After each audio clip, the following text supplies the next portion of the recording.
September 18th, 1944.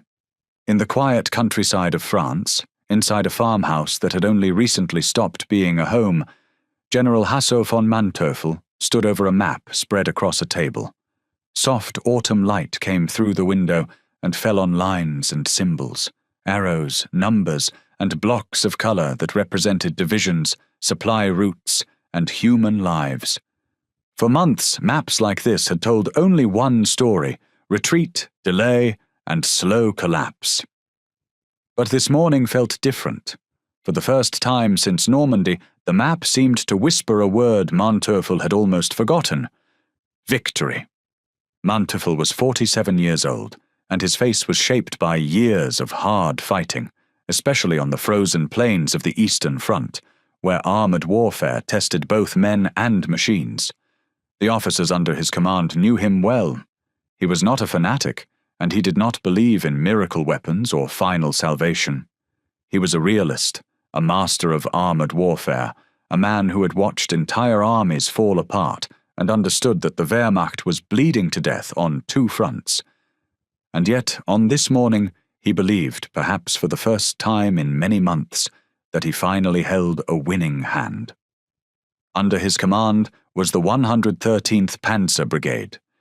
These were not the exhausted survivors of Normandy, held together by desperation and fading memories of past strength. This was Hitler's new Fire Brigade, fresh units sent straight from the factories, so new that many crews had very limited time to train together and were still adjusting to the Panthers' complex systems under combat conditions. They had 58 brand-new Panther tanks, the most dangerous armored vehicles on the Western Front. Within 1 week, only 8 would still be operational. What went wrong? This is not a story about superior American tanks, because the Americans did not have better tanks. It is a story about 3 advantages that Manteuffel never fully counted. A blanket of fog turned the Panthers' greatest strength into blindness. American tank destroyers, lightly armored but designed for speed and ambush tactics, struck before German crews could fully react, moved quicker than German turrets could turn, and far behind the battlefield, a supply system stretching across the Atlantic, from factories in Michigan to oil refineries in Texas, proved that modern wars are not won on maps, but in logistics. The destruction of the 113th Panzer Brigade reveals something deeper than tactics or bravery. It explains why Germany lost the war, and the answer has nothing to do with which side had the braver soldiers. Manteuffel likely did his mathematics with the cold precision of an accountant. The numbers seemed to favor Germany overwhelmingly. The American Sherman tank was reliable and produced by the thousands, but it was a medium tank with a standard 75mm gun. Its frontal armor could be penetrated by a Panther from long range, often beyond 1,500 meters, while at those distances, the Sherman's 75mm gun struggled to penetrate the Panther's front armor and was effective mainly at closer range or against its sides. The Panther's sloped armor could bounce American shells at ranges where the Panther's own 75mm high-velocity gun could kill Shermans with near certainty. He would have studied the fuel calculations with equal care. The 113th Panzer Brigade received a limited fuel allocation, which German planners expected would support only a few days of intensive operations, reflecting the severe fuel shortages facing Germany in late 1944. 2 days.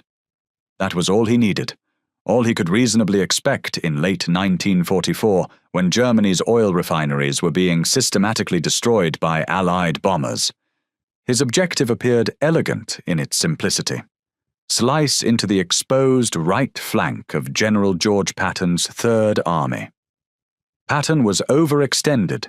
His supply lines stretched across 400 kilometers of French roads, his tanks scattered across a front 180 kilometers wide. Manteuffel's plan was to concentrate his 58 Panthers, and the plan aimed to strike American armored units in the area, disrupt Patton's extended supply lines, and slow the momentum of the Third Army, rather than achieving a single decisive encirclement. and create a crisis that might force the Americans to halt their entire advance. By all conventional military logic, this should have worked. The German tanks were superior in armor protection, gun range, and killing power. The German numbers were concentrated in one formation, rather than scattered across miles of countryside. The attack achieved tactical surprise, as American intelligence underestimated both the strength and readiness of the newly formed Panzer Brigades assembling in Lorraine, even though there were signs of German troop movements in the area. But although Manteuffel was an experienced and adaptable commander, the operation was shaped by a German armored doctrine that still relied heavily on assumptions developed earlier in the war, assumptions that no longer matched the realities of 1944. He assumed, as any professional officer of his generation would have, that tank battles were decided by armor thickness and gun caliber, by the mathematics of penetration and range. What he didn't know, couldn't have known, was that he was leading his brigade into a trap constructed from three elements the German military mind had not adequately prepared for. Weather that would neutralize technological superiority, American mobility doctrine that contradicted everything German tank theory taught, and an industrial logistical system operating at a scale Germany could no longer match. On the morning of September 19th, just before 8 o'clock, the lead elements of the 113th Panzer Brigade began their approach march toward their assembly areas. The weather had changed overnight. A thick fog rolled across the Lorraine fields, reducing visibility from comfortable kilometers to 50 yards, then 30 yards, then in some places to little more than arm's length. Inside the Panthers, commanders would have peered through their periscopes, seeing nothing but grey mist. Drivers could barely make out the tail lights of the tank ahead, following those dim red glows through the fog. The distinctive rumble of Maybach engines became their primary navigation tool, sound replacing sight as the sense that kept the column together. Manteuffel's greatest advantage evaporated in that fog. The long-range killing power of the Panther's 75mm cannon required one fundamental thing: the ability to see the target. At long range, often well beyond 1,000 meters, a Panther usually held a clear advantage over American Shermans, especially when it could see and choose its targets. But these Panthers couldn't see 50 meters. The fire brigade that was supposed to burn through American defenses was advancing blind. Nearby, inside the American Combat Command headquarters, Colonel Bruce Clark received the first fragmentary reports from forward observers.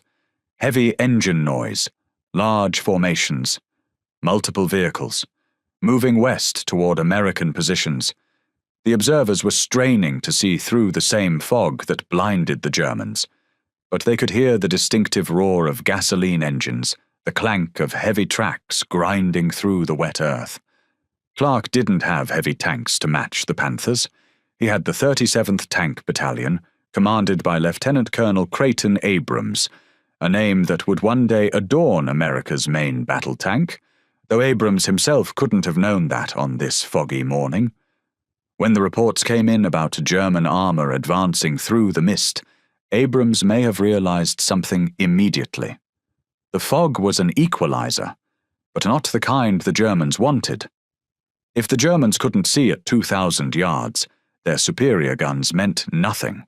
If both sides were blind, this would become a knife fight at close quarters, where speed and reaction time mattered more than armor thickness. The Germans had built their tanks to fight at long range, to stand off and destroy enemies before those enemies could close. But there would be no long range today. Only close range, intimate range, the kind of fighting where quickness counted more than protection. The German column advanced through the mist, engines roaring, tracks clanking. The commanders would have been hunched in their cupolas, trying to see through periscopes that showed nothing but fog. They probably expected to crush the American picket line, to break through into rear areas where supply trucks and headquarters units and artillery positions sat vulnerable. They may have expected to be refueling from captured American gasoline by lunchtime. The lead Panther suddenly erupted in flames, followed almost immediately by other tanks in the column as the ambush unfolded inside the fog.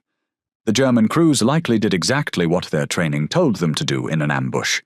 They would have slewed their turrets frantically left and right, searching desperately for muzzle flashes in the fog, for some indication of where the enemy was positioned, where the shots were coming from. But there were no visible muzzle flashes. The fog swallowed everything. The shots were hitting them from the flanks, from positions the German column had already passed, punching through the thinner side armor that even the mighty Panther couldn't make invulnerable. Radio discipline may have collapsed within minutes. Fragmentary transmissions would have crackled through the static. "Enemy to the left!" One commander might have shouted. "No, enemy right!" Another contradicted. "Where is the enemy?" A third voice demanded, frustration obvious even through radio interference. Some commanders, veterans who knew that a closed tank was a blind tank, probably popped their hatches to see with their own eyes. Machine gun fire from unseen positions would have cut them down before they could locate the Americans. The German tank crews, trying desperately to apply their training to a situation their training hadn't prepared them for, may have assumed they had run into a massive concentration of American heavy tanks. The alternative, the actual truth, was more disturbing than any assumption about American strength. The 113th Panzer Brigade hadn't hit a defensive wall. They had walked into a swarm of hunters. The M18 Hellcat tank destroyer represented everything the German military mind found incomprehensible about American armored warfare philosophy. To a German tanker trained in doctrine that emphasized protection and survivability, the Hellcat must have looked like a poorly designed joke. It had almost no armor, barely enough steel to stop rifle bullets and light shell fragments. Its armor was so thin that heavy machine gun fire could damage it or penetrate at close range and favorable angles, making the vehicle extremely vulnerable compared to most tanks. It had an open top, leaving the crew exposed to shrapnel, grenades, anything falling from above. By Wehrmacht standards, which valued protection nearly as much as firepower, the M18 was a vehicle that seemed designed by people who didn't understand how modern warfare worked.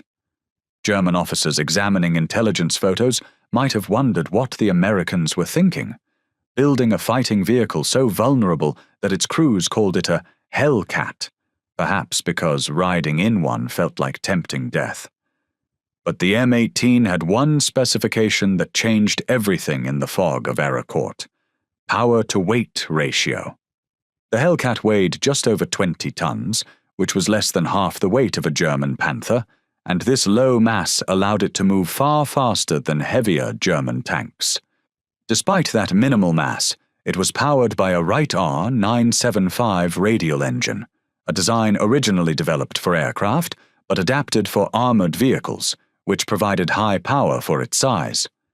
The Wright R 975 engine produced 350 horsepower, an enormous amount of power for such a light vehicle. The mathematics of this combination meant the Hellcat could achieve road speeds. With a top road speed of about 55 miles per hour, the Hellcat was one of the fastest tracked armored vehicles of the war, far quicker than German tanks in most combat situations. No Panther, no Tiger, no Soviet T-34 could match that velocity. Nothing on tracks could catch a Hellcat that didn't want to be caught. The Hellcat could change positions so quickly that German tank crews often struggled to react before it had already moved to a new firing location. In the fog-shrouded fields near Aracourt, this speed became more valuable than thick armor, more decisive than a powerful gun. Speed became survival. Speed became the ability to strike from nowhere and vanish like ghosts in the mist. The German Panthers advanced in formations that relied on coordination and mutual support, but the heavy fog disrupted visibility and quickly broke down their ability to fight as a unified force, like legionaries marching in coordinated groups designed to support each other's flanks and create overlapping fields of fire. But coordinated tactics require visibility and communication. The fog destroyed visibility. The chaos of the ambush destroyed communication.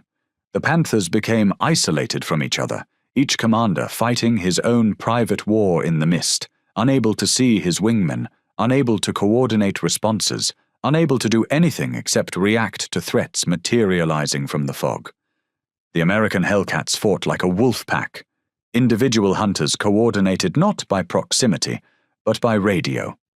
This was an advantage the Germans hadn't calculated. As German units became isolated by fog and confusion, their commanders struggled to share information, while American tank destroyer crews continued to coordinate effectively by radio. While German tank commanders became isolated in their steel boxes, American tank destroyer commanders were sharing information, plotting positions on maps, coordinating their attacks like a distributed network rather than a rigid hierarchy. The engagement pattern repeated dozens of times across the misty fields that morning, and it probably unfolded something like this. A Hellcat platoon from the 704th Tank Destroyer Battalion would hear Panthers approaching through fog. The deep rumble of Maybach engines was distinctive, different from American radial engines. The Hellcat commander, listening to radio traffic from other positions and forward observers, would plot the German position on his map and calculate where the column would be in 5 or 10 minutes. Then orders would come. "Driver, full throttle. Head for the hedgerow 200 yards north." The engine would scream at maximum power, the distinctive high-pitched whine of the radial at full revolutions. The Hellcat would race across muddy ground, tracks throwing up clods of earth, the entire vehicle bouncing over uneven terrain. Inside, the crew would brace themselves, the gunner keeping his hand near firing controls, the loader keeping armor-piercing rounds staged and ready. They would reach their position behind a hedgerow or stone barn or shallow depression and deploy. Then they would wait, engines idling quietly. The gunner with eye to sight, seeing nothing but fog but ready. The loader with the next round already in hand. The commander with head out of the open turret, listening, watching, waiting for the moment when German steel would roll into the kill zone. They would wait until the Panthers rolled past, those massive vehicles with thick armor and powerful guns, completely unaware that death sat 30 yards away in the fog. The Panthers would expose their vulnerable sides, and the commander would give the order that changed everything. Fire! 3 high-velocity 76mm rounds would slam into a Panther's side in rapid succession. At that range, against the thinner side armor, penetration was almost certain. Fire would bloom inside the German tank. The Panther's turret would begin traversing left, the commander inside desperately trying to bring his gun to bear on the threat. But the Hellcat was already gone. "Driver, reverse! Full throttle!" The vehicle would rocket backward at nearly maximum speed, 300 yards in seconds, guided by the commander shouting directions. They would relocate down a different road, across different terrain, toward the next ambush position. Before surviving German tanks could complete their turret rotation, before they could even identify where the shots had originated, the Hellcats had vanished back into the fog. It was a collision between two philosophies. Germans built tanks as armored fortresses, heavy, protected, designed to absorb punishment and survive, like medieval castles. Americans built vehicles designed never to be present when the enemy's shot arrived, light, mobile, designed to shoot and relocate, to win through movement rather than protection. One philosophy said, "Build armor thick enough that enemies cannot hurt you." The other said, "Move fast enough that enemies cannot hit you." In the fog of Aracourt on that September morning, the second philosophy was winning decisively. By noon, the fog began lifting. Sunlight burned through the morning mist and slowly revealed the battlefield. Reports reaching General Manteuffel spoke of stalled advances and rising losses. Company commanders described Americans appearing everywhere, attacks coming from multiple directions, and momentum fading fast. Manteuffel was a veteran of the Eastern Front. Officers like him did not cancel operations because of a difficult morning. He likely believed the Americans were delaying, not stopping, the attack. If his units pushed through, they might still reach the enemy's logistics and turn the battle. As visibility improved, some German crews probably felt relief. At last, they could see. Panthers could use their excellent optics and long-range guns. The worst, they may have thought, was over. They were wrong. As the fog cleared, the second part of the American trap closed. German infantry, the Panzer Grenadiers assigned to protect the tanks, advanced close behind the armor, following doctrine, often moving across exposed ground broken by fields, villages, and low terrain. Tanks without infantry were vulnerable, and these soldiers were meant to shield them from ambush. Many believed the chaos of the morning had passed. Some may have been thinking about food, cigarettes, or the town they expected to reach by evening. Then the sky collapsed. This was not an air attack. It was American artillery using a method that felt unnatural to those experiencing it for the first time. Time on target. In traditional artillery fire, batteries fired one after another. The first shells warned the enemy, allowing them to take cover. Effectiveness dropped sharply after the first salvo. Time on target changed everything. American fire direction centers calculated shell flight times from batteries spread miles apart. Each gun fired at a different moment, so that every shell arrived at the target at the exact same second. There was no warning, no adjustment fire, just impact. Above the battlefield, Piper Cub observation planes circled slowly. Their pilots calmly radioed coordinates. German infantry in the open. Armor in column. For the 113th Panzer Brigade, there was no time to react. Shells detonated almost simultaneously, some bursting in the air and others striking the ground, creating a sudden wall of blast and shrapnel over the infantry. Shrapnel and blast poured downward. Foxholes offered little safety, and buildings provided only limited protection against the sudden, concentrated bombardment. Men were cut down in seconds. The Panthers' armor remained intact. But the bombardment destroyed something more important. Radios were knocked out or fell silent, antennas were damaged, and communication across the brigade rapidly collapsed. The infantry screen protecting the tanks was gone. Survivors scattered to save themselves. Tanks stood alone. Without infantry, without radios, without clear vision, the Panthers became blind steel boxes. American infantry, including bazooka teams, moved in cautiously, exploiting tanks that were now isolated and unsupported. The artillery did not pause. Salvo after salvo fell with mechanical precision. Manteuffel's brigade was no longer fighting an enemy. It was being processed by a system, a machine of aircraft, radios, guns, and mathematics, designed to turn movement into casualties with industrial efficiency. By afternoon on September 19th, the battlefield was littered with burning Panthers. Black smoke rose from penetrated hulls, from engines that had caught fire, from ammunition that had cooked off in spectacular explosions. The smell of burning rubber and diesel and flesh hung in the air, the smell every veteran of armored combat knows and never forgets. But the most revealing statistic wasn't tanks destroyed by fire. It was tanks that simply stopped, sitting abandoned in fields with crews gone, engines intact, guns unfired. The 111th Panzer Brigade, which was intended to support German operations in the sector, arrived late and in a fragmented manner, and fuel shortages severely limited its ability to influence the battle. Consider that reality for a moment. Germany had designed the most sophisticated tank in history, the Panther with precision optics superior to anything Americans possessed, with interleaved road wheels and superior sloped armor and high-velocity cannon. German engineers had solved incredibly complex technical problems creating this machine. Germany could still move its Panther tanks to the battlefield, but it lacked the fuel reserves needed to sustain operations, maneuver effectively, or recover from losses.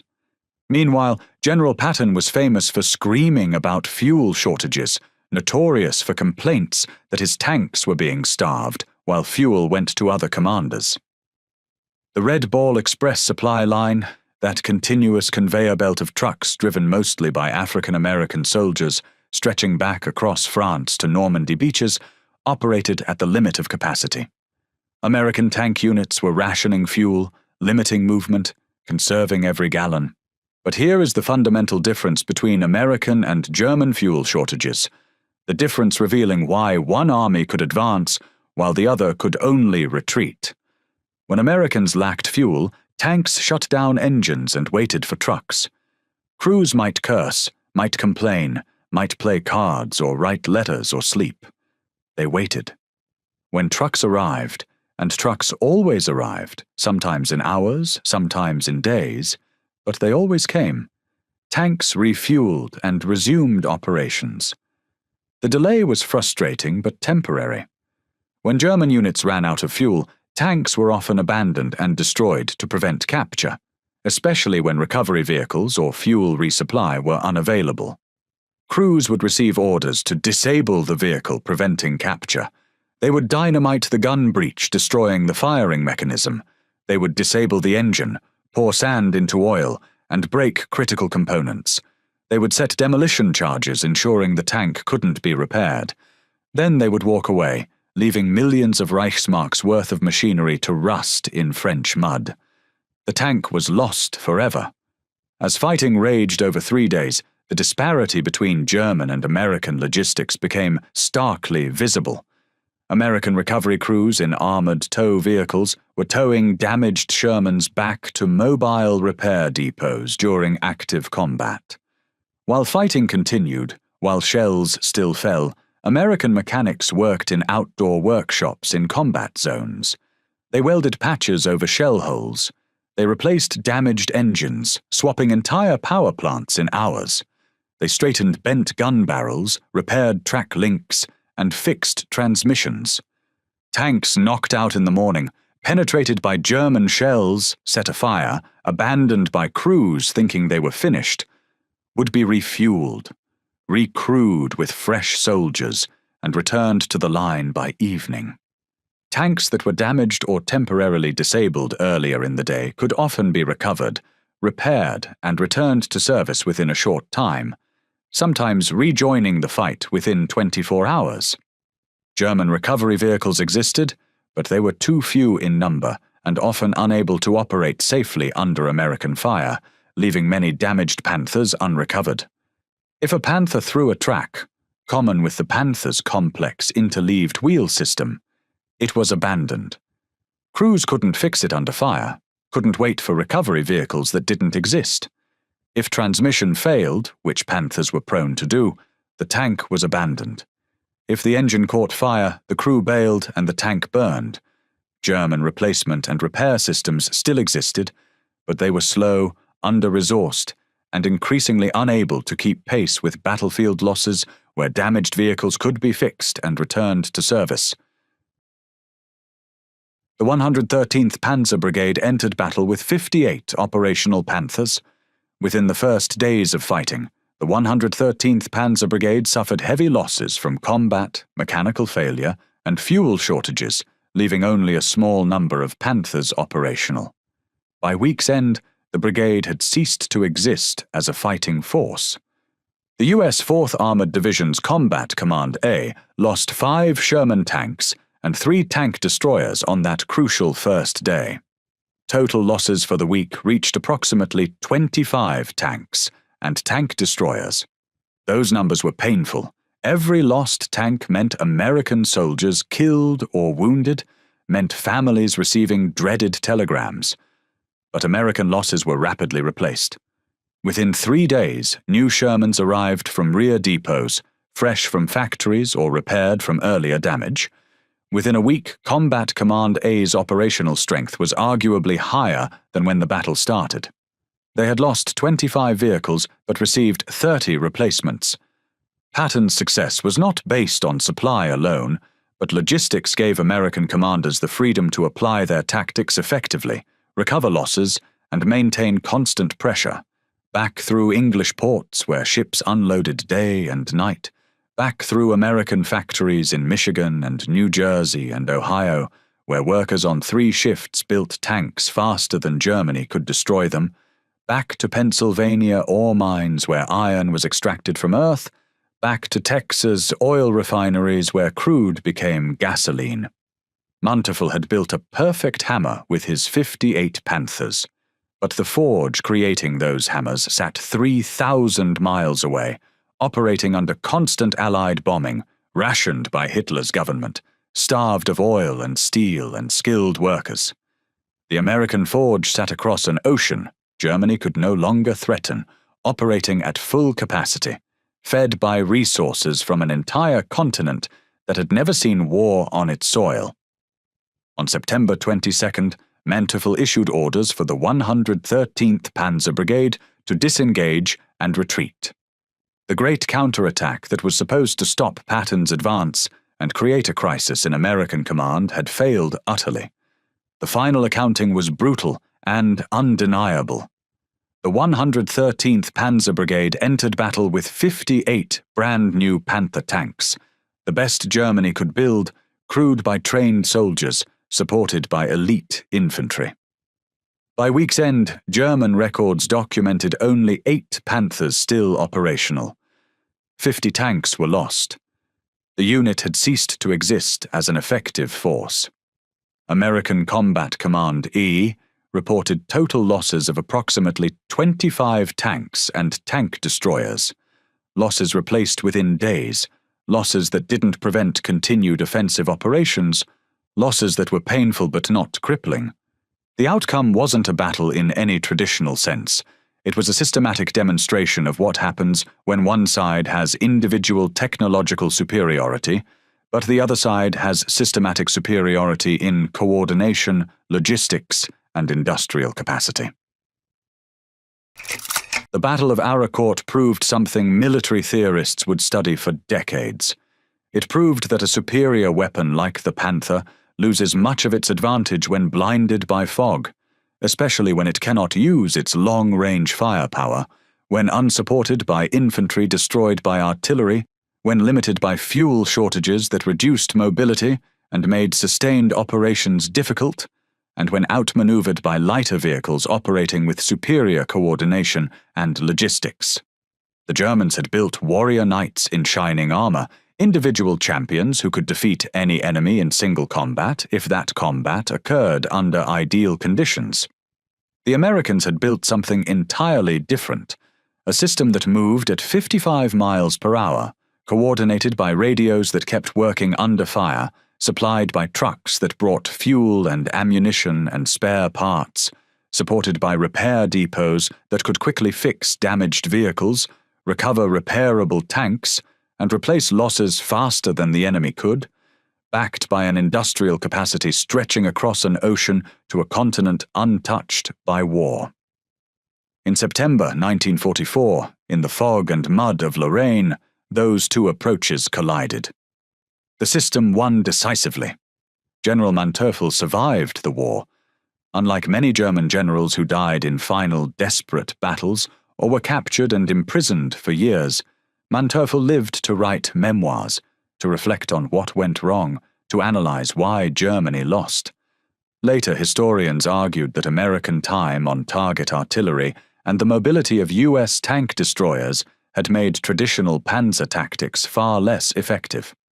The tactics that conquered France in 1940, that drove deep into Russia in 1941, no longer worked against an enemy who had learned and adapted and built systems to counter individual excellence.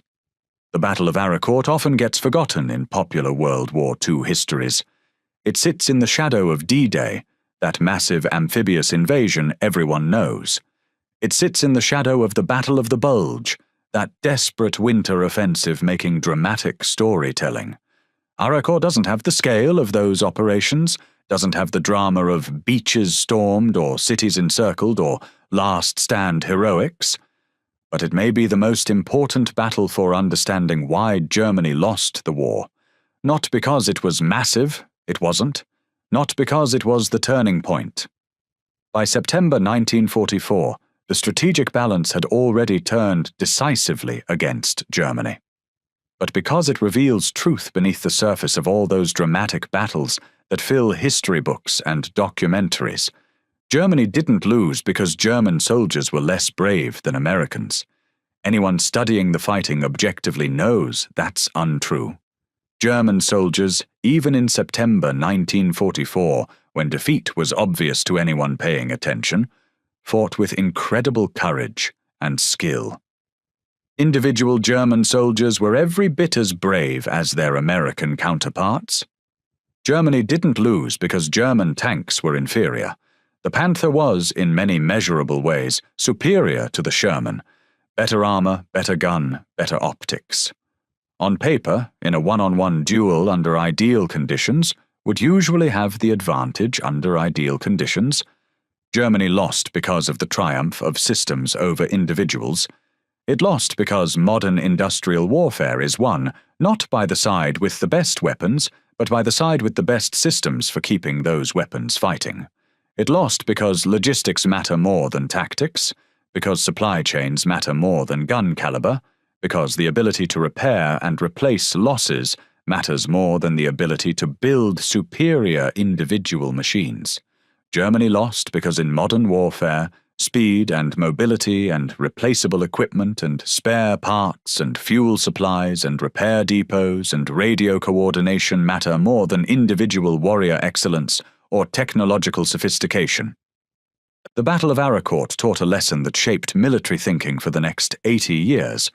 Wars are won not by heroes with the best weapons, but by unglamorous systems, by supply sergeants ensuring trucks run on time, by mechanics repairing tanks under fire, by radio operators maintaining communication networks, by factory workers on 3 shifts building replacements faster than combat destroys them. That's the real lesson of those 50 lost Panthers. Not that American tanks were better. They weren't. Not that American soldiers were braver. Both sides had brave men. But that American systems were superior, and in modern industrial warfare, superior systems defeat superior weapons every single time. Thanks for reading this deep dive into the mechanics of victory, into how speed and logistics defeated superior armor in the autumn fields of France. If you enjoyed learning how the Battle of Aracourt helps illustrate some of the deeper factors that contributed to Germany's defeat in World War II, especially the role of logistics, coordination, and industrial capacity, please subscribe to our channel for more forgotten stories that teach us how wars are actually won, not by miracle weapons or superhuman courage, but by the unglamorous work of logistics, coordination, and industrial capacity. The story of the 113th Panzer Brigade isn't just historical trivia. It's a window into understanding modern warfare, into recognizing that the side with stronger supply chains often gains a decisive advantage, even when facing opponents with technically superior tanks. These lessons remain relevant today, as militaries around the world still struggle with the same fundamental questions. Is it better to build a small number of extremely sophisticated weapons, or a large number of simpler weapons that can be easily replaced? Is individual technological superiority more important than systematic coordination? Can quality defeat quantity when quantity comes backed by superior logistics? Here's a question for you, and I genuinely want to hear your thoughts in the comments. Would you rather command a Panther tank with no gasoline, sitting immobile with the best gun and armor on the battlefield, but unable to move, unable to fight, slowly being surrounded by enemies you can see but cannot reach? Or would you rather command a Hellcat with very thin armor, highly vulnerable and aware that a direct hit could be fatal, but fast enough to choose when and where to fight, able to strike and vanish before the enemy can respond? That's not just a hypothetical question about 1944 tank warfare. It's a question about military philosophy that remains relevant today. It's a question about whether you place greater emphasis on protection or mobility, and how armies try to balance these priorities rather than relying on only one approach. Leave your answer in the comments. Tell me which philosophy you think wins in the long run. Where are you watching from today? We have viewers from all over the world, and I'm always fascinated by how these American stories from France in 1944 resonate with people from different countries with different military traditions and different perspectives on what makes an army effective. What other World War II battles should we explore with this level of detail? What forgotten moments of history? What overlooked engagements? What underappreciated turning points would you like to see analyzed? Your suggestions directly influence what we research and write about next. The more specific you are, the better. Tell us not just cover the Pacific Theater, but I want to know why the Japanese lost at Midway despite having more carriers, or explain how the Soviets coordinated artillery at Kursk. Specific questions lead to better stories. Your engagement, your likes, your comments, your subscriptions, your shares directly helps us continue bringing these untold narratives to light. History isn't just about memorizing dates and names and battle outcomes. It's about understanding why things happened the way they did, about learning lessons that remain relevant decades or even centuries later, about recognizing patterns that repeat across different eras and different conflicts. Subscribe for more forgotten stories of World War II. Subscribe for more deep dives into the real lessons of industrial warfare, into understanding how wars are actually won beneath the surface of dramatic battles and heroic last stands. We explore history through the lens of those who lived it. German commanders confronting the limits of courage and battlefield skill when facing superior systems, American soldiers learning that wars are won in factories as well as on battlefields, and many Japanese officers encountering the reality that tactical excellence alone could not overcome overwhelming industrial capacity. Keep the history alive. Share these stories with people who love learning about the real dynamics of warfare, about the unglamorous truths beneath the dramatic surface. We'll see you in the next story, where we'll explore another forgotten moment that reveals how history really works.